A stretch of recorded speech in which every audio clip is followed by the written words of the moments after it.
अध्याय पहला, मानव जीवन। परमात्मा की प्राप्ति का एकमात्र अवसर।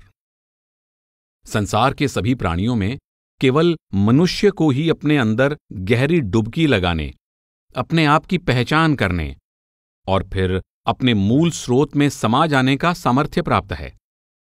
दूसरे शब्दों में, मनुष्य जीवन ही आत्म साक्षात्कार करने का तथा परमात्मा की प्राप्ति का एकमात्र दुर्लभ अवसर है। मनुष्य सहित दुनिया के सभी जीव जन्म और मृत्यु के कठिन चक्र में फंसे हुए हैं। मनुष्य को छोड़कर अन्य सभी जीव, चाहे वे निचली योनियों के कीट पतंगे पशु पक्षी हों या ऊंची योनियों वाले देवी देवता, सब भोग योनियों से संबंधित हैं, जो केवल पिछले अच्छे बुरे कर्मों का फल भोग रहे हैं। केवल मनुष्यों का संबंध कर्म योनि से माना जाता है। उन्हें इस जीवन में अपने अच्छे बुरे कर्मों का भुगतान करते हुए नए अच्छे बुरे कर्म करने का अधिकार है। अच्छे कर्म करके वे ऊंची अवस्था पा सकते हैं या सर्वोत्तम पारमार्थिक साधना द्वारा अपने परम लक्ष्य परमात्मा को प्राप्त कर सकते हैं। परंतु यदि वे गलत निर्णय लेकर बुरे कर्मों का चयन करते हैं तो उनके लिए निम्न योनियों के द्वार खुले हैं।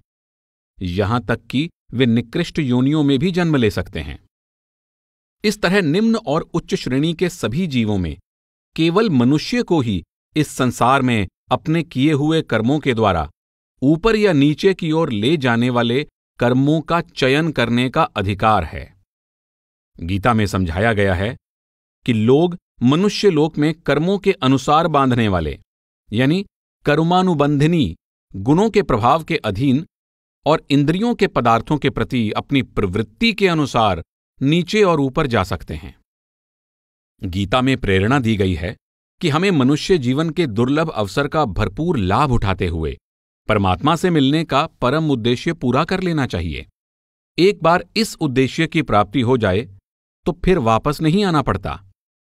इसलिए इस उद्देश्य की प्राप्ति के लिए हमें दृढ़ संकल्प करना चाहिए। जैसा कि गीता में कहा गया है, मैं उस आदि पुरुष की शरण में जाता हूं जिससे पुरातन प्रवृत्ति विस्तार को प्राप्त हुई है। इस प्रकार केवल मनुष्य जीवन में ही सच्चे हृदय से खोज करने और ईश्वरीय कृपा और गुरु के मार्गदर्शन द्वारा सच्ची साधना में लीन होने पर ही परमात्मा को प्राप्त करने का परम उद्देश्य पूरा किया जा सकता है तथा जन्म मृत्यु के चक्र से छुटकारा प्राप्त किया जा सकता है। वास्तव में मानव जीवन का दुर्लभ वरदान इसी लक्ष्य की प्राप्ति के लिए प्रदान किया जाता है। परंतु उचित प्रयत्न करने के लिए, जिसके द्वारा हम संसार के बंधन से मुक्त हो जाएं और परमात्मा से मिलाप का आनंद प्राप्त कर लें, उस स्थिति को भली भांति समझ लेना चाहिए जिस स्थिति में हम हैं। इससे हमें अपनी शक्तियों में वृद्धि करने तथा कमजोरियों से ऊपर उठ सकने में सहायता मिलेगी। मानव जीवन की सभी समस्याएं हमारे जीवन की जटिलता से उत्पन्न होती हैं। इस जटिलता के कारण उस मूल आंतरिक सत्ता की राह में, जो सारी सांसारिक प्रक्रिया को सक्रिय बनाती है तथा उसे नियंत्रण में रखती है, रुकावट पैदा होती है। मनुष्य का जीवन भौतिक तत्वों, मानसिक तथा आध्यात्मिक शक्तियों का एक जटिल संग्रह है, जिन्हें रहस्यमय ढंग से एकत्रित किया गया है। एक तरफ तो हमारा भौतिक शरीर, इंद्रियां, मन, प्राण, बुद्धि एवं अहंकार हैं और दूसरी ओर आत्मा और परमात्मा हैं। फिर भी हमें इन सभी के अपने अपने महत्व एवं पारस्परिक संबंध का ज्ञान नहीं है। परमात्मा की प्राप्ति के उचित मार्ग पर चलने के लिए हमें यह जान लेना आवश्यक है कि वास्तव में सत्य क्या है और असत्य या दिखावटी क्या है। हम भ्रमित और गुमराह क्यों और कैसे हो गए हैं और हम कैसे धोखे में ना पड़कर सुरक्षित अपने अंतिम लक्ष्य की प्राप्ति कर सकते हैं। यदि कोई हमसे पूछे कि आप कौन हैं, तो हम रंग, शारीरिक स्थिति, अक्ल या हैसियत के अनुसार भ्रमित रूप से उत्तर देते हैं कि हम काले हैं, गोरे हैं, हम दुबले हैं, अंधे हैं, लंगड़े हैं, दुखी हैं, बुद्धिमान हैं, अमीर हैं, आदि आदि। इससे पता चलता है कि हम अपने आप को शरीर, ज्ञान इंद्रियों, कर्म इंद्रियों, मन, बुद्धि, अहंकार एवं बाहरी सांसारिक वस्तुओं के रूप में समझने की भूल करते हैं। इस तरह हम अज्ञानी, सीमित, पीड़ित, दीनहीन प्राणी की तरह व्यवहार करते हैं, जो तुच्छ सांसारिक वस्तुओं की प्राप्ति होने पर खुश होता है और ना प्राप्त होने पर दुखी होता है। यह जान लेना अत्यंत महत्वपूर्ण है कि हम वास्तव में आत्मा हैं, जो परमात्मा की अंश है। आत्मा और परमात्मा दोनों हमारे शरीर के अंदर हैं, परंतु हम अक्सर उनके संबंध में अनजान रहते हैं और ऐसे पदार्थों में खोए रहते हैं जो केवल भ्रम या दिखावा मात्र हैं। गीता में स्पष्ट रूप से कहा गया है कि हम वास्तव में आत्मा हैं, जो परमात्मा की अंश है और जो शरीर के अंदर होने पर भी शरीर और मन की मलिनता से मलिन नहीं होती। श्री कृष्ण कहते हैं, यह सनातन जीवात्मा संसार में मेरा ही अंश है। परमात्मा के बारे में श्री कृष्ण अर्जुन को बताते हैं, जिस प्रकार सब जगह व्याप्त आकाश सूक्ष्म होने के कारण लिप्त नहीं होता, वैसे ही देह में सब जगह स्थित आत्मा लिप्त नहीं होती। ईश्वर के बारे में वे कहते हैं, हे अर्जुन, ईश्वर सब प्राणियों के हृदय में स्थित है। वे पुनः समझाते हैं, जो शरीर के नष्ट होने पर भी आत्मा या परमात्मा को अविनाशी रूप में देखता है, वही वास्तव में देखता है। आत्मा अपने मूल स्रोत परमात्मा में समाकर ही वास्तव में आनंद को प्राप्त कर सकती है, परंतु आत्मा के सच्चे स्वरूप की पहचान और परमात्मा से मिलाप करने के लिए मन को बाहरी भटकाव से हटाकर अपने ध्यान को भीतर स्थिर करने की आवश्यकता है, जहां आत्मा और परमात्मा को पाया जा सकता है। परमात्मा की प्राप्ति का साधन। हमारे अंदर बसने वाला परमात्मा हमें संकेत दे रहा है कि मुझे पाने के लिए अपने ध्यान को अपने अंदर की ओर मोड़ो।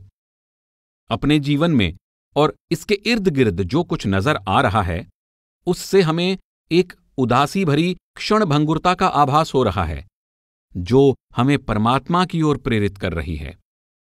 परंतु मंदबुद्धि लोग, जो जीवन को जानवरों की तरह बिता रहे हैं, जिन्हें अंधे मनोवेगों से अच्छा कोई अन्य मार्गदर्शन करने वाला नहीं दिखाई देता, वे अपने ही भीतर बैठे परमात्मा की प्रेरणा को नहीं समझते।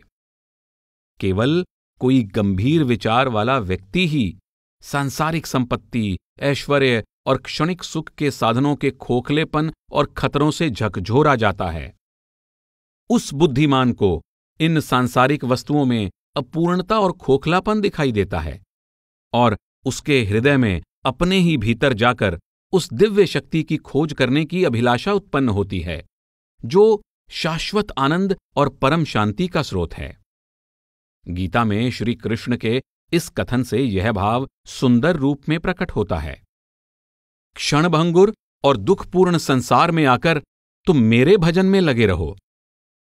परमात्मा की अंश आत्मा केवल परमात्मा की शरण में आकर ही शाश्वत शांति एवं परमानंद प्राप्त कर सकती है। ऐसा ही उपदेश श्री कृष्ण अर्जुन को देते हैं। हे अर्जुन, तुम सब तरह से प्रेम पूर्वक उस परमेश्वर की ही शरण में जाओ। तुम उसकी कृपा से परम शांति और स्थायी यानी अचल धाम को प्राप्त करोगे। गीता में अर्जुन को एक गंभीर चित्त वाले मनुष्य के रूप में प्रस्तुत किया गया है, जिसे एक भयंकर नैतिक कठिनाई का सामना करना पड़ रहा है। गीता के आरंभ में हम देखते हैं कि उसके मन पर संदेह के गहरे बादल छाए हुए हैं। उसका विश्वास डोल रहा है और वह दुविधा से ग्रस्त है। दुविधा की यह अवस्था उस अदृश्य शक्ति की निशानी है, जो अंदर से गंभीर जिज्ञासु को परमात्मा के प्रत्यक्ष रूप गुरु की ओर मोड़ने में अंकुश का काम करती है। इस सांसारिक स्तर पर केवल गुरु ही शोकग्रस्त जिज्ञासु का स्पष्ट रूप से पारमार्थिक पथ प्रदर्शन कर सकता है। परमात्मा स्वरूप गुरु द्वारा ही जिज्ञासु धीरे धीरे निराकार या अव्यक्त परमात्मा का दर्शन प्राप्त कर सकता है।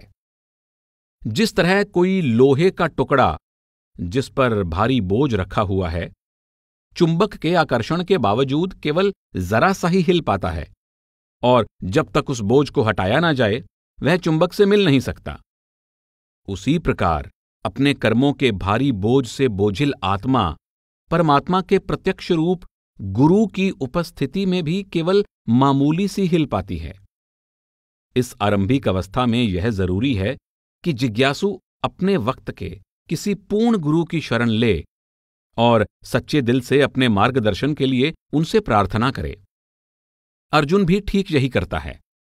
वह अपने ईश्वर रूप गुरु श्री कृष्ण की शरण लेता है और उनके आगे प्रार्थना करता है कि आप कृपा करके इस संकट की घड़ी में मेरा मार्गदर्शन करें।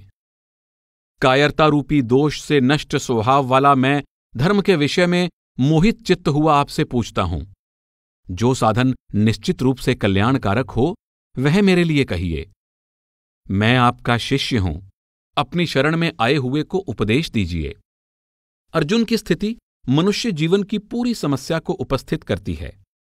जीवन का उद्देश्य क्या है और उस उद्देश्य की पूर्ति इस क्षणभंगुर संसार में कैसे की जा सकती है, जहां दुख ही दुख हैं, चिंताएं ही चिंताएं हैं। परमात्मा रूप गुरु श्री कृष्ण अर्जुन की गंभीर एवं जटिल समस्या का हल इस संकेत द्वारा करते हैं कि अर्जुन को मोक्षदायक ज्ञान के प्रकाश में एक नई मानसिक अवस्था में पहुंचना होगा। गुरु अपने शिष्य को समझाते हैं कि इस संसार के जीवन को किस प्रकार पारमार्थिक जीवन के साथ जोड़ा जा सकता है। प्रभु रूप श्री कृष्ण गुरु के रूप में पहले अर्जुन के अपने मनोवेग के कारण संसार से दूर भागने के विचार पर अंकुश लगाते हुए उसको समझाते हैं कि उसका यह विचार गलत है कि वह सांसारिक विषयों और परिस्थितियों से दूर भाग जाने से सभी प्रकार के प्रलोभनों और उत्तेजित करने वाले कार्यों से ऊपर उठ जाएगा। आप जोरदार शब्दों में कहते हैं कि इंद्रियों को अचानक सांसारिक पदार्थों से हटाकर अपने वश में नहीं किया जा सकता। इंद्रियों को दमन या निग्रह द्वारा नहीं, अपितु उचित संयम द्वारा ही वश में किया जा सकता है। यदि इंद्रियों को बलपूर्वक हठ द्वारा सांसारिक पदार्थों से हटाएंगे तो भी मन इंद्रिय रस के विचारों से मुक्त नहीं हो सकेगा। उस रस के आकर्षण का परिणाम यह होगा कि जैसे ही अवसर प्राप्त होगा दमन की हुई इंद्रियां पुनः उबर उठेंगी। इसलिए साधक केवल उचित आत्मसंयम द्वारा और अपने ही भीतर इंद्रिय रस से कहीं अधिक मधुर अमृत रस को चखकर ही इंद्रियों के प्रलोभन से मुक्त होकर ऊपर उठ सकता है। श्री कृष्ण अर्जुन को समझाते हैं, इंद्रियों के द्वारा विषयों को ग्रहण न करने वाले पुरुष के विषय तो निवृत्त यानी दूर हो जाते हैं, परंतु उनमें रहने वाली आसक्ति निवृत्त नहीं होती। लेकिन परमात्मा का साक्षात्कार हो जाने पर यह आसक्ति भी निवृत्त हो जाती है। हे अर्जुन, इंद्रियां इतनी वेगवान और प्रबल हैं कि वे प्रयत्न करते रहने वाले विवेकी पुरुष के मन को भी बलपूर्वक हर लेती हैं। कोई अज्ञानी हो या विद्वान, सबकी इंद्रियां अपने स्वाभाविक रुचि या अरुचि के अनुसार संवेदना उत्पन्न करेंगी ही। उदाहरण के लिए, शक्कर और मिर्च का स्वाद क्रमशः मीठा और कड़वा ही होगा। चाहे कोई ज्ञानी हो या अज्ञानी, दोनों के अंदर शक्कर के लिए रुचि और मिर्च के प्रति अरुचि ही पैदा होगी। यदि हम अपनी रुचि और अरुचि के अनुसार ही कर्म करेंगे, दूसरे शब्दों में राग और द्वेष के अधीन होकर कर्म करेंगे, तो हम कर्मों के बंधन में बंधे रहेंगे। जैसा कि गीता में कहा गया है, ज्ञानवान मनुष्य भी अपनी प्रकृति यानी स्वभाव के अनुसार ही कर्म करता है। सभी प्राणी अपने स्वभाव के अधीन ही कर्म करते हैं। हठ यानी निग्रह करने से क्या हो सकता है? प्रत्येक इंद्रिय के विषय में राग और द्वेष व्यवस्थित हैं। मनुष्य को उनके वश में नहीं होना चाहिए, क्योंकि वे दोनों ही मार्ग में भटकाने वाले शत्रु हैं। श्री कृष्ण ने स्पष्ट रूप से उस व्यक्ति को भ्रमित स्वभाव वाला और मिथ्याचारी यानी पाखंडी कहा है, जो बाहर से तो कर्म करने से परहेज करता है, जबकि उसका मन बार बार इंद्रियों के पदार्थों के रस की कामना से विचलित होता रहता है। वे कहते हैं, जो मूढ़ बुद्धि मनुष्य कर्म इंद्रियों को रोककर अपने मन से इंद्रियों के विषयों का चिंतन करता रहता है, वह मिथ्याचारी अर्थात पाखंडी कहा जाता है। इसलिए हमें हृदय में अपने कर्तव्य पालन के लिए श्रेष्ठ भाव विकसित करना चाहिए, ताकि हम इंद्रियों के प्रलोभन से बचे रहें और प्रकृति के खेल से ऊपर उठ सकें। यह बतलाने के बाद कि न तो संसार से दूर भागकर और न सांसारिक पदार्थों में लिप्त होकर ही शाश्वत शांति और परम आनंद के उद्देश्य को प्राप्त किया जा सकता है, श्री कृष्ण यह समझाते हैं कि इंद्रियों का उचित संयम ही अपने अंतिम उद्देश्य की प्राप्ति पर अग्रसर होने का सही मार्ग है। संयमित जीवन जीने के इस महत्वपूर्ण पहलू के बारे में आप कहते हैं, साधक को चाहिए कि संपूर्ण इंद्रियों को वश में करके एकाग्रचित्त होकर, मेरे परायण होकर यानी लीन होकर ध्यान में बैठे, क्योंकि जिसकी इंद्रियां वश में हैं उसी की बुद्धि स्थिर है। इसी भाव को दोहराते हुए आप कहते हैं, इसलिए हे अर्जुन, जिस पुरुष की इंद्रियों के विषय से सब प्रकार से नियंत्रित की हुई हैं, उसी की बुद्धि स्थिर है। इंद्रियों को पूर्णतया वश में करने के लिए कुछ ऐसे मुख्य विकारों से छुटकारा प्राप्त करना जरूरी है जो इंद्रियों को वश में रखने के हमारे सामर्थ्य को कमजोर या बिल्कुल प्रभावहीन कर देते हैं। सभी को यह अच्छी तरह मालूम है कि आत्मा परमात्मा की अंश है और अपने आप में मलिनता रहित निर्मल चेतना है, परंतु जब यह आत्मा प्रकृति के गुणों के साथ मिल जाती है, तब यह अपने आप को अंधकार युक्त अलग अस्तित्व वाली समझने की भूल कर बैठती है। यह अंधकार मैं मेरी की भावना या अहंकार को उत्पन्न करता है और फिर यह अहंकार ही अन्य सभी विकारों को जन्म देता है। यह अहंकार अकेले ही या अन्य विकारों के साथ मिलकर आत्मा को जन्म और मृत्यु के जटिल चक्र में डाल देता है। यह मैं मेरी या अभिमान का भाव सबसे हठी किस्म का विकार है, जिससे छुटकारा पाना अत्यंत कठिन है। अहंकार के कारण व्यक्ति के अंदर दूसरे व्यक्तियों और पदार्थों के प्रति इच्छा उत्पन्न होती है, जिससे मोह यानी राग और ईर्ष्या यानी द्वेष पैदा होते हैं। राग और द्वेष, इच्छा यानी काम के दो रूप हैं। मन को रुचिकर या अनुकूल लगने वाली वस्तुओं का भंडार इकट्ठा करने के कारण लोभ बढ़ता है, और जब किसी व्यक्ति या पदार्थ के कारण इच्छित वस्तु की प्राप्ति में विघ्न पड़ता है तो क्रोध उत्पन्न होता है। दूसरे शब्दों में, इच्छा या काम से ही क्रोध की उत्पत्ति होती है। संसार में अन्य व्यक्तियों और वस्तुओं के प्रति गलत विचारों के कारण मोह उत्पन्न होता है। इसलिए गीता में 5 मुख्य विकारों का वर्णन किया गया है। 1. अहंकार। 2. काम, जिसमें राग और द्वेष शामिल हैं। 3. क्रोध। 4. लोभ और 5. मोह। इंद्रियों को पूर्णतया वश में करने हेतु इन विकारों से मुक्ति प्राप्त करना जरूरी है। तभी मन परमात्मा की प्राप्ति के अंतिम उद्देश्य की पूर्ति के मार्ग पर चल सकता है। ऊपर कहे गए विकारों के अतिरिक्त भी कई विकार हैं, जैसे कि झूठ, निंदा, चोरी, ईर्ष्या, धोखा आदि, जिनकी जड़ें ऊपर कहे गए 5 मुख्य विकारों में ही हैं।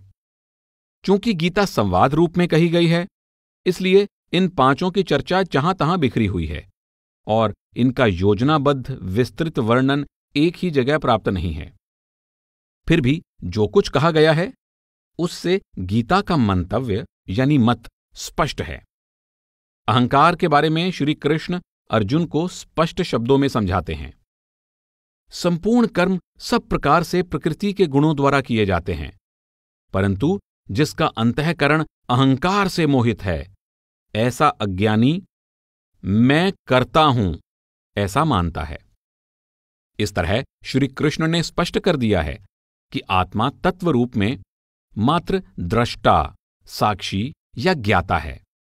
अहंकार के कारण यह अपने आप को कर्ता समझने की भूल करती है।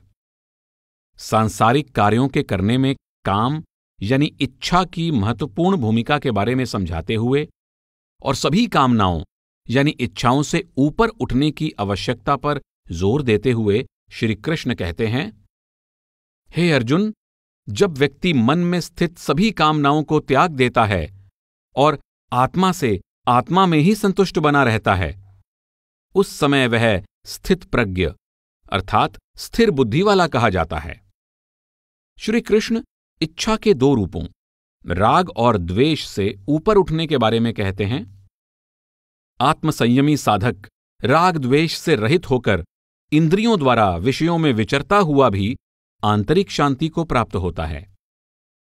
मैं मेरी की भावना को त्यागने, अहंकार रहित होने और सभी कामनाओं से मुक्त रहने के भाव को दृढ़ करते हुए श्री कृष्ण कहते हैं, जो पुरुष संपूर्ण कामनाओं को त्याग कर ममता रहित, अहंकार रहित और इच्छा रहित हुआ विचरता है, वही शांति को प्राप्त करता है।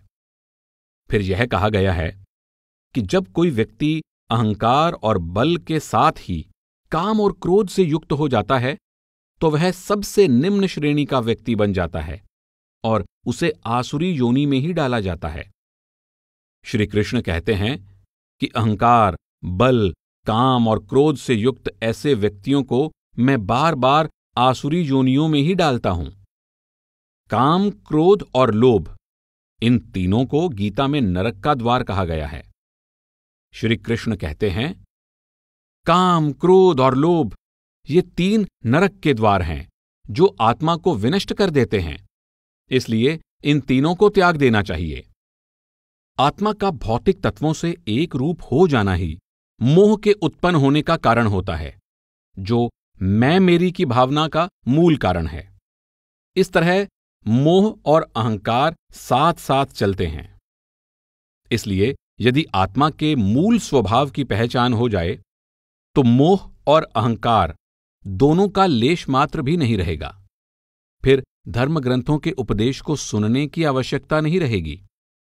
श्री कृष्ण अर्जुन को मोह से छुटकारा पाने की आवश्यकता के बारे में समझाते हुए कहते हैं कि जब तुम्हारी बुद्धि मोह रूपी दलदल को पार कर लेगी तो जो कुछ तुम सुन चुके हो और जो कुछ तुम्हें अभी सुनना है उन सब से तुम परे हो जाओगे। इस संसार में हम सभी अलग अलग प्रकार के जीव हैं, जिनमें आत्मा यानी चेतन और अनात्मा यानी अचेतन की मिलावट है। इसलिए हम सभी कम या अधिक मैं मेरी की भावना और मोह के शिकार हैं। ऐसी हालत में हम कैसे पाप कर्मों को करने से बच सकते हैं, कैसे आत्मा की पहचान कर सकते हैं तथा कैसे परमात्मा की प्राप्ति के मार्ग पर चल सकते हैं? श्री कृष्ण अर्जुन को समझाते हैं कि कभी तृप्त न होने वाली इच्छाएं ही उत्तेजना, निराशा और क्रोध को उत्पन्न करती हैं, जिस कारण व्यक्ति पाप करने लगता है और बुरी तरह से संसार के बंधन में बंध जाता है। इसलिए जरूरत इस बात की है कि धीरे धीरे इंद्रियों, मन और बुद्धि को वश में करके इनको मलिन करने वाली इच्छाओं से मुक्त किया जाए। परंतु इंद्रियों को उनकी इच्छा के अनुसार भोग पदार्थ देते रहने से उन्हें कभी वश में नहीं किया जा सकता, क्योंकि इच्छाएं कभी तृप्त नहीं होती, सदा बढ़ती ही जाती हैं। जैसे आग में और अधिक ईंधन डालने से वह कभी बुझ नहीं सकती, इसी तरह इंद्रियों को उनकी इच्छा के अनुसार पदार्थ देकर उन्हें तृप्त नहीं किया जा सकता। इच्छाओं का कभी अंत नहीं हो सकता। अर्जुन के एक प्रश्न के उत्तर में श्री कृष्ण समझाते हैं कि व्यक्ति किस तरह से धीरे धीरे अपनी इंद्रियों, मन और बुद्धि को इच्छाओं से मुक्त कर सकता है, जो साधक के लिए सबसे अधिक शक्तिशाली शत्रु हैं। अर्जुन ने पूछा, हे कृष्ण, ना चाहता हुआ भी यह मनुष्य बलपूर्वक बाध्य किए हुए की भांति किससे प्रेरित होकर पाप का आचरण करता है? श्री कृष्ण उत्तर देते हैं, इसका कारण है काम और क्रोध, जो रजोगुण से उत्पन्न होते हैं। यह रजोगुण महान भक्षक है और सभी पापों को करने वाला है। इसे ही तुम अपना शत्रु जानो। काम व्यक्ति की इंद्रियों, मन और बुद्धि को वश में करके उसके उचित अनुचित का विचार करने वाले विवेक को हर लेता है और उसे कभी समाप्त ना होने वाले उत्तेजना भरे इंद्रियों के विषयों में लगाए रखता है। इस तरह आत्मा अपने स्वाभाविक विवेक, शांति और आनंद को खो देती है। श्री कृष्ण अर्जुन को समझाते हैं कि किस तरह उसे धीरे धीरे क्रमशः इंद्रियों को, फिर मन को और फिर बुद्धि को वश में करना चाहिए और इस तरह अपने अंदर आत्मा के वास्तविक रूप की पहचान कर लेनी चाहिए। आप कहते हैं, इंद्रियां, मन और बुद्धि इसके यानी काम के वास स्थान कहे जाते हैं। इन सभी के द्वारा काम ज्ञान पर पर्दा डालकर जीवात्मा को मोहित करता है।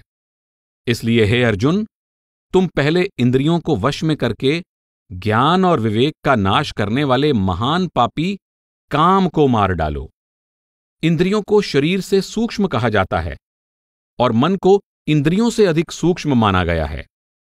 मन से भी बढ़कर बुद्धि है और जो बुद्धि से भी अधिक सूक्ष्म है वह आत्मा है।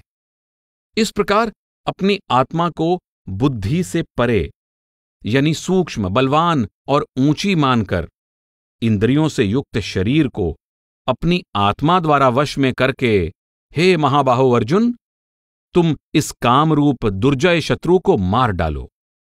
इस प्रकार मनुष्य शरीर को वे सभी आवश्यक साधन प्रदान किए गए हैं जिनके द्वारा इसे उचित ढंग से वश में रखकर इसका उपयोग परमात्मा के साक्षात्कार के लिए किया जा सकता है। परंतु यदि हम इन उपकरणों और साधनों का अनुचित उपयोग करेंगे तो हमें इसका भयंकर परिणाम भुगतना होगा। जैसा कि हम जानते हैं कि गीता के प्रत्येक अध्याय के अंत में इसे उपनिषद कहा गया है और कई प्रकार से यह उपनिषद के विचारों को प्रकट भी करती है। कई जगह तो इसके विचार ही नहीं बल्कि विचारों का वर्णन भी उपनिषदों के ही समान है। उदाहरण के रूप में गीता के कई श्लोक कठोपनिषद के श्लोकों के समान हैं। यह गीता का श्लोक अध्याय 3 श्लोक 42 थोड़ी सी भिन्नता के अलावा लगभग कठोपनिषद के एक श्लोक अध्याय 3 श्लोक 10 के समान है। इंद्रियों, मन, बुद्धि और आत्मा का क्रमशः उच्चतर होना भी गीता और कठोपनिषद में एक समान ही है। हालांकि कठोपनिषद में क्रमशः उच्चतर होने के भाव को एक उपमा द्वारा अधिक सुंदर रूप से इस प्रकार प्रस्तुत किया गया है। तुम आत्मा को रथी यानी रथ में बैठा सवार, शरीर को रथ और बुद्धि को सारथी जानो तथा मन को लगाम समझो। विवेकी पुरुष इंद्रियों को घोड़े बतलाते हैं तथा ये इंद्रिय रूप घोड़े विषयों के बीच दौड़ते हैं। इससे स्पष्ट है कि यदि बुद्धि रूपी सारथी आत्मा से ज्ञान का प्रकाश प्राप्त नहीं करेगा और अपने विवेक का उपयोग मन की लगाम को नियंत्रण में रखने के लिए नहीं करेगा तथा मन इंद्रिय रूपी घोड़ों को ना रोककर उन्हें इंद्रिय विषयों में स्वच्छंद रूप से दौड़ने के लिए छोड़ देगा, तो बुद्धि रूपी सारथी आत्मा रूपी सवार को सही मंजिल पर पहुंचाने के बजाय उसे मुसीबत में डाल देगा। इसलिए यह अति आवश्यक है कि मन सहित शरीर रूपी रथ के सभी यंत्रों को ठीक रूप में रखा जाए और उन्हें उपयोग में लाया जाए। शरीर रूपी रथ को उचित ढंग से संयम या अनुशासन में रखना आवश्यक है, जो आरंभ में थोड़ा कठिन लगता है। जो मन क्षणिक और नकली सुखों की प्राप्ति के लिए इंद्रियों को विषयों के पीछे अनियंत्रित रूप से भागने के लिए छोड़ देता है, उस मन को शिक्षित करके आंतरिक सुख शांति में डुबकी लगाने के लिए तैयार करना पड़ेगा, क्योंकि आंतरिक सुख शांति क्षणिक और नकली इंद्रिय सुखों से कहीं अधिक आनंद प्रदान करने वाली और शाश्वत सुख देने वाली है। धीरे धीरे मन पूर्ण संतुलित अवस्था में रहने लगेगा और यही योगाभ्यास की प्रगति की विशेष निशानी है।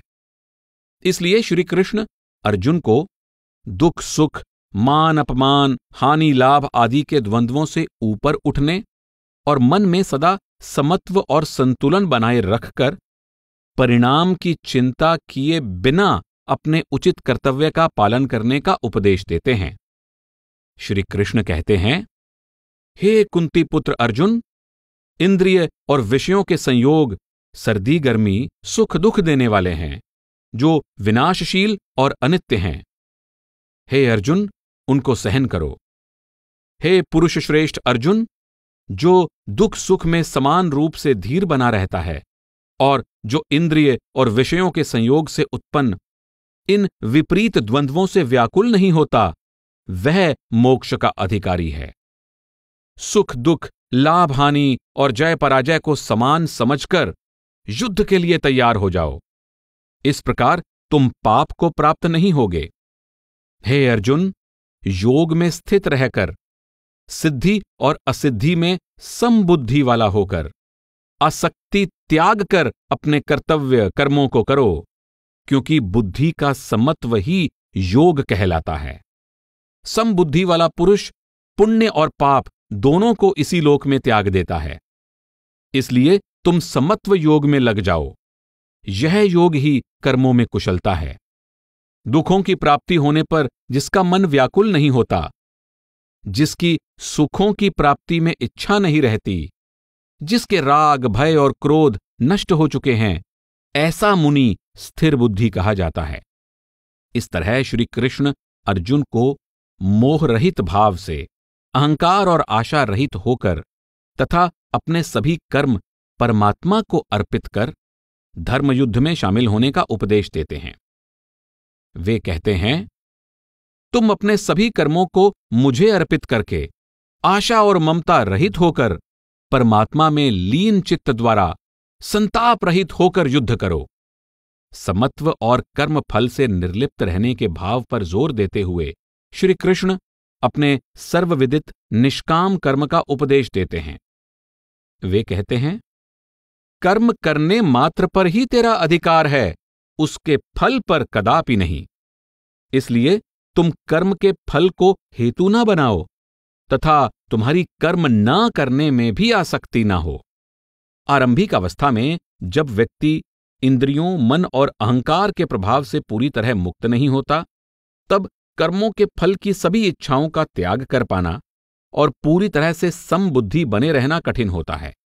फिर भी श्री कृष्ण अर्जुन को यथाशक्ति इस संयम का पालन करने के लिए प्रोत्साहित करते हैं और यह विश्वास दिलाते हैं कि इस संयम का थोड़ा सा अभ्यास भी उस महान भय से मुक्त कर देगा। आप कहते हैं, इस कर्मयोग में कभी कोई प्रयत्न व्यर्थ नहीं जाता और ना कभी कोई हानि ही होती है। इस कर्मयोग रूप धर्म की थोड़ी सी भी साधना जन्म मरण रूप महान भय से रक्षा करती है। इस योग का दृढ़तापूर्वक पालन करने से तथा नियमित रूप से प्रभु भजन करते रहने से साधक को धीरे धीरे अपने आप को अहंकार, मन और इच्छाओं से मुक्त करने में सफलता मिल जाती है। उसको धीरे धीरे समबुद्धि प्राप्त हो जाती है और उसका ध्यान आत्मा में केंद्रित हो जाता है। इस तरह साधक ब्रह्म से मिलाप करने के योग्य बन जाता है। ब्रह्म की प्राप्ति से अहंकार, मन और इच्छाओं के सभी विघ्न ब्रह्म में लीन हो जाते हैं और इच्छाओं के लुप्त हो जाने से सभी दुख अपने आप दूर हो जाते हैं। ब्रह्म की इस अवस्था को प्राप्त करना तथा अहंकार और मन को ब्रह्म में लीन कर देना उस उच्च पारमार्थिक पद की प्राप्ति का आधार है, जिसे ईश्वर, परम पुरुष, परमात्मा या पुरुषोत्तम आदि कई नामों से पुकारा जाता है। अहंकार, मन और इच्छाओं से मुक्त हुई आत्मा पुनः अपने निर्मल स्वरूप को प्राप्त कर लेती है और उसे स्पष्ट रूप में अपने आप की पहचान हो जाती है कि वह परमात्मा की ही अंश है। इस तरह आत्मा पूर्ण प्रेम और भक्तिपूर्वक परमात्मा की ओर खींची चली जाती है, जिसको पराभक्ति कहते हैं। इस पराभक्ति द्वारा आत्मा को पूरी तरह ज्ञान हो जाता है कि परमात्मा क्या है, कौन है, और उसको पहचानकर वह उसमें समा जाती है। परमात्मा को पहचानना ही मानव जीवन का अंतिम लक्ष्य है। अधिकतर लोगों में सांसारिक बंधनों की जड़ें बहुत गहरी होती हैं। स्वाभाविक है कि उनके लिए परमात्मा की पहचान की प्रक्रिया बहुत धीमी होती है। साधक में इंद्रियों और मन को वश में करने तथा पूर्ण गुरु की कृपा और मार्गदर्शन द्वारा बताई गई विधि से नित्य नियम पूर्वक साधना करने का दृढ़ संकल्प होना चाहिए। गीता में गुरु रूप श्री कृष्ण इस साधना की ओर संक्षिप्त रूप से ध्यान दिलाते हैं। निर्मल बुद्धि से युक्त, धैर्यपूर्वक मन को वश में करते हुए, शब्द आदि विषयों का त्याग करके एकांत में निवास करने वाला, हल्का सात्विक भोजन करने वाला, राग द्वेष से दूर रहने वाला, शरीर वाणी और मन को नियंत्रण में रखने वाला, भक्ति में दृढ़ रहने वाला, धैर्य धारण करने वाला, अहंकार, बल, घमंड, इच्छा, क्रोध और लोभ तथा मैं मेरी के भाव को त्याग कर शांत चित्त रहने वाला पुरुष ब्रह्म में अभिन्न भाव से स्थित होने का अधिकारी होता है। ब्रह्म में एक ही भाव से स्थित प्रसन्नचित्त योगी न तो किसी के लिए शोक करता है और न आकांक्षा करता है। समस्त जीवों में समभाव वाला योगी मेरी पराभक्ति को प्राप्त होता है। पराभक्ति द्वारा वह मुझे अर्थात परमात्मा को यथार्थ रूप में जान लेता है कि मैं क्या हूं और वस्तुतः कौन हूं। जो साधक मुझे तत्व से जान लेता है वह फिर तत्काल ही मुझ में प्रविष्ट हो जाता है, अर्थात मुझ में समाकर मेरा ही रूप बन जाता है। परमात्मा से एक रूप हो चुका साधक सांसारिक भ्रमों से मुक्त रहते हुए संसार में ज्ञानपूर्ण और निर्लिप्त जीवन बिताता है। वह स्वाभाविक रूप से सभी जीवों के कल्याण के लिए निरंतर कर्म करता रहता है।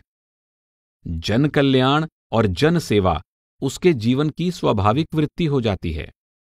अपने आप को परमात्मा का अभिन्न अंग मानते हुए वह अपने लिए जीवन व्यतीत नहीं करता और न अपने लिए कार्य करता है, बल्कि वह परमात्मा के लिए कार्य करता है जो उसमें और संपूर्ण सृष्टि में विराजमान है। वह अपने कर्म को परमात्मा की पूजा ही समझता है। मुक्ति प्राप्त होने से पहले भी उसे अपने कर्म परमात्मा को अर्पण करने के लिए समझाया जाता है। इसी को निष्काम कर्म और पूर्णता की प्राप्ति का उत्तम साधन कहा गया है। श्री कृष्ण अर्जुन को उपदेश देते हैं, हे अर्जुन, तुम जो कुछ भी करते हो, जो कुछ खाते हो, जो कुछ यज्ञ में अर्पित करते हो, जो दान देते हो और तप करते हो, वह सब मुझे अर्पण कर दो। इस प्रकार तुम कर्मों के बंधन तथा उनके शुभ अशुभ फलों से मुक्त हो जाओगे। अपने चित्त को दृढ़तापूर्वक संन्यास योग में स्थिर करके तुम मुक्त होकर मेरे ही पास आओगे। अर्जुन को यह समझाते हुए कि यही पूर्णता की प्राप्ति का साधन है, श्री कृष्ण कहते हैं, जिस परमात्मा से संपूर्ण प्राणियों की उत्पत्ति हुई है, जिससे यह संपूर्ण जगत व्याप्त है, उस परमात्मा की अपने स्वाभाविक कर्मों द्वारा उपासना करके मनुष्य परम सिद्धि को प्राप्त करता है।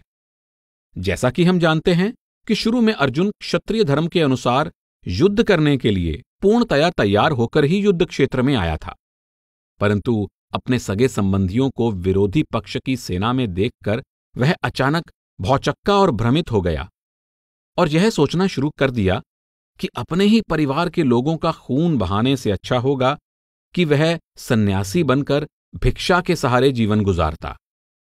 इस तरह मैं मेरी की भावना के कारण उसकी बुद्धि चकरा गई और उसे अपना क्षत्रिय धर्म कुल धर्म के विपरीत लगने लगा। सांसारिक स्तर पर जीवन के अलग अलग क्षेत्रों के अलग अलग नियम हैं और कई बार इन नियमों में परस्पर विरोध दिखाई देता है। अर्जुन अपनी दुविधा के कारण अपने गुरु श्री कृष्ण से प्रार्थना करता है कि आप मेरा उचित मार्गदर्शन करें और मुझे स्पष्ट निर्देश दें जिसके द्वारा मेरा कल्याण हो सके। श्री कृष्ण धीरे धीरे अर्जुन की सोच को अहम भाव के निम्न स्तर से परमार्थ के उच्च स्तर तक उठाते हैं। पहले श्री कृष्ण अर्जुन के विवेक को विकसित करके आत्मचिंतन के द्वारा अपने उचित मार्ग को निर्धारित करने का उपदेश देते हैं। वे कहते हैं, हे अर्जुन, यहां यानी इस कर्म योग में निश्चयात्मिका यानी विवेकपूर्ण बुद्धि एक ही होती है, परंतु अस्थिर मन वाले व्यक्ति की बुद्धि बहुत भेदों वाली और अनंत होती है। श्री कृष्ण अर्जुन को आगे बताते हैं कि उसे अपनी विवेकपूर्ण बुद्धि से जो भी निर्देश प्राप्त होता है वह उसकी पुष्टि शास्त्र विधान के अनुसार कर सकता है। आप कहते हैं, इसलिए तुम्हारे लिए क्या कर्तव्य है और क्या अकर्तव्य है, इसका प्रमाण शास्त्र ही हैं। ऐसा जानकर तुम शास्त्र के विधान द्वारा कहे गए कर्म को ही करने योग्य हो।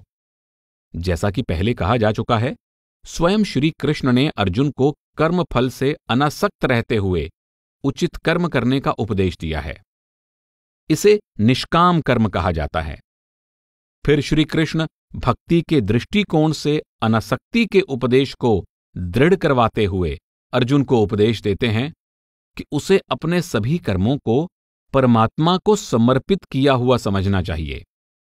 परंतु संभव है कि अर्जुन के मन में कर्म का कर्ता होने का अभिमान अभी भी बना हुआ हो और वह अपने आप को निष्काम कर्म का कर्ता समझता हो, या फिर वह ऐसा सोचने की भूल कर रहा हो कि वह अपने कर्म प्रभु को अर्पण कर रहा है।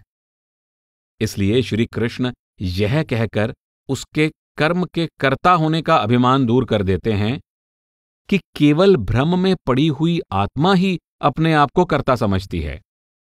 आत्मा केवल दृष्टा या ज्ञाता है और सभी कर्म ईश्वरीय नियम के अनुसार प्रकृति द्वारा किए जाते हैं, जो असली कर्ता है। इसलिए अर्जुन को अपने आप को ईश्वरीय इच्छा की पूर्ति हेतु केवल निमित्त मात्र समझना चाहिए। अंत में अर्जुन की चेतना को सबसे उच्च ईश्वरीय स्तर पर उठाते हुए, जहां ईश्वरीय विधान सभी सामाजिक और नैतिक नियमों से ऊपर होता है, श्री कृष्ण कहते हैं कि तुम केवल मेरी शरण में आ जाओ, क्योंकि ईश्वर रूप गुरु की यह मर्यादा है कि वह अपने शिष्यों को सभी पापों और दुखों से मुक्त कर देते हैं।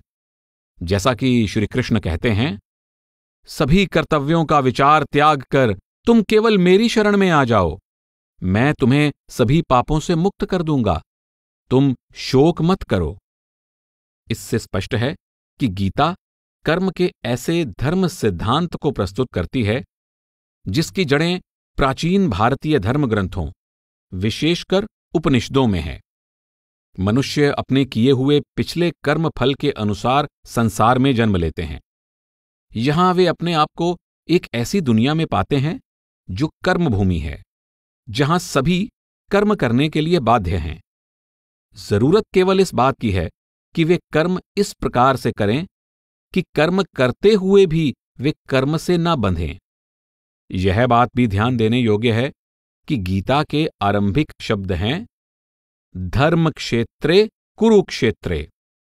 इसका भाव है कि यह कर्म भूमि है जिसमें जीव के लिए कर्म करना आवश्यक है, परंतु कर्म धर्म के अनुसार करना है। दूसरे शब्दों में, इस कर्म भूमि में धर्म अनुकूल उचित कर्म अर्थात अनासक्त कर्म करते हुए भी हम अपने आप को कर्म के बंधन से मुक्त रखें।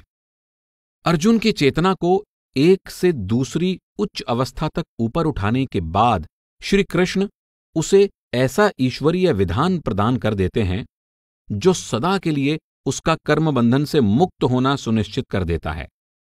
भ्रम की आरंभिक अवस्था में अर्जुन को ऐसे ही निर्णायक मार्गदर्शन की खोज थी। यह संसार सभी मनुष्यों के लिए एक कर्म भूमि है। किसी को भी अज्ञानता, भ्रम या भय के कारण उस कर्म से मुंह नहीं मोड़ना चाहिए जिसको करने के लिए उसे इस संसार में भेजा गया है। संसार का चक्र अपने उद्देश्य की पूर्ति के लिए चलता ही रहता है।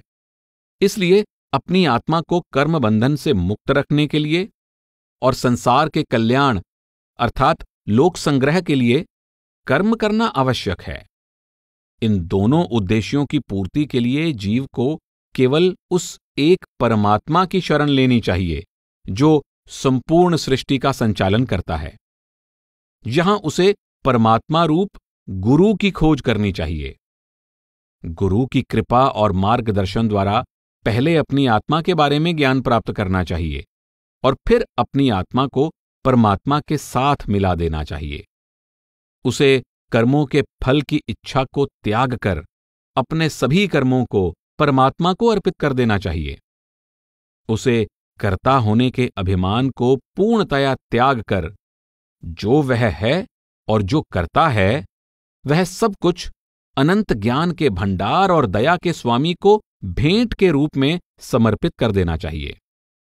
अपने आप को एक निमित्त मात्र समझकर हमें अपने आप को संपूर्ण रूप से उस सर्वशक्तिमान परमात्मा को अर्पित कर देना चाहिए।